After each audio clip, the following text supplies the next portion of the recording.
Assalamualaikum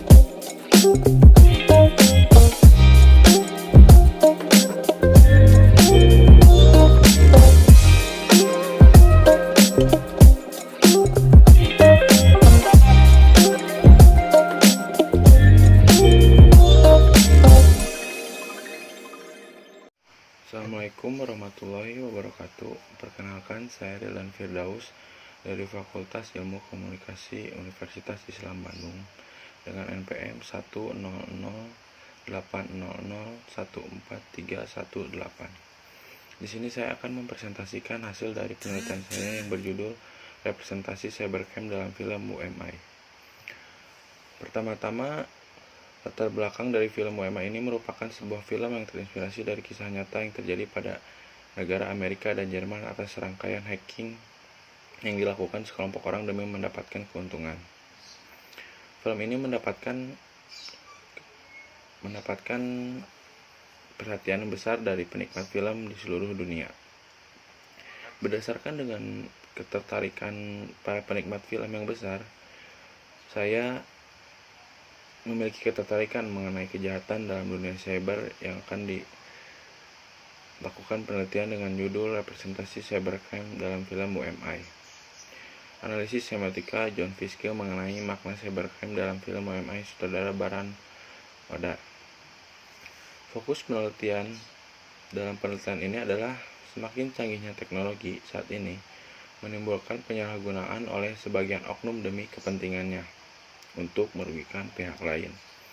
Hal ini mendasari penulis untuk bahayanya tindak kriminal dalam dunia cyber yang dilakukan melalui media massa dan diharapkan dapat membantu mencegah tindakan cybercrime. Berdasarkan fokus penelitian yang dikemukakan tadi, maka saya mengidentifikasi masalah sebagai berikut. Yang pertama, bagaimana level realitas cybercrime dalam film UMI. Yang kedua, bagaimana level representasi cybercrime dalam film UMI, dan bagaimana level ideologi cybercrime dalam film UMI. Penelitian ini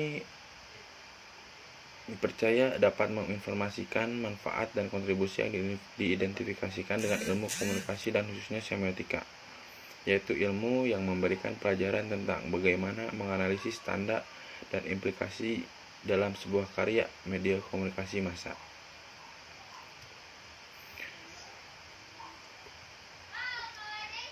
Metode penelitian yang digunakan dalam penelitian ini adalah melalui studi pustaka dan juga studi lapangan. Analisis dibagi menjadi 3. Yang pertama, hasil analisis film UMI pada sequence ke-1 atau disebut prolog. Hasil analisis pada film UMI pada sequence kedua, ideological contents, dan yang ketiga adalah pada epilog. Berdasarkan dari hasil analisis yang tadi telah dikemukakan, peneliti mendapatkan kesimpulan yang pertama pada level realitas, menyinggung tentang kejahatan dalam dunia cyber mengenai kebebasan seseorang dalam mengekspresikan dirinya. Bahkan dalam film ini diceritakan bahwa tokoh ini menjadi seorang bipolar yang tidak mampu bersaing dalam dunia nyata. Saya melihat adanya pesan yang disampaikan dalam film ini tentang liberalisme ketika sampai kepada serangkaian adegan dan narasi yang menjelaskan tentang kejahatan dunia cyber yang disajikan dalam beberapa sequence ini. Yang kedua, pada level representasi, apabila dilihat dari keseluruhan sequence dan beberapa kode-kode dan syarat yang terkandung dalam film ini, banyak keterbatasan yang dapat dilakukan oleh tokoh sebelum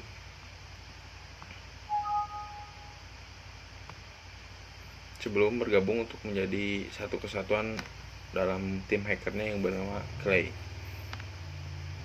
Dalam aspek ini bisa disimpulkan bahwa terdapat ketimpangan antara isu sosial seperti yang terjadi saat ini. Dan hasil yang ketiga pada level ideologi, menghasilkan atau menunjukkan ideologi liberalisme, seperti contohnya kata-kata bersenang-senanglah di dunia nyata dan di dunia maya. Kalimat ini diucapkan secara monolog berulang-ulang dan selalu berusaha disisipkan dalam film ini, yang mengatasnamakan ideologi eksistensi yang dimana pada saat mereka tidak dipandang oleh orang lain, mereka ingin membuktikan dan mencapai puncak bahwa mereka diakui oleh dunia nyata. Hasil ini berdasarkan pada keseluruhan adegan jika dilihat dari beberapa aspek pada level realitas maupun representasi yang menghasilkan level ideologi tersebut. Sekian hasil penelitian saya tentang analisis representasi cybercrime dalam film WMI. Terima kasih.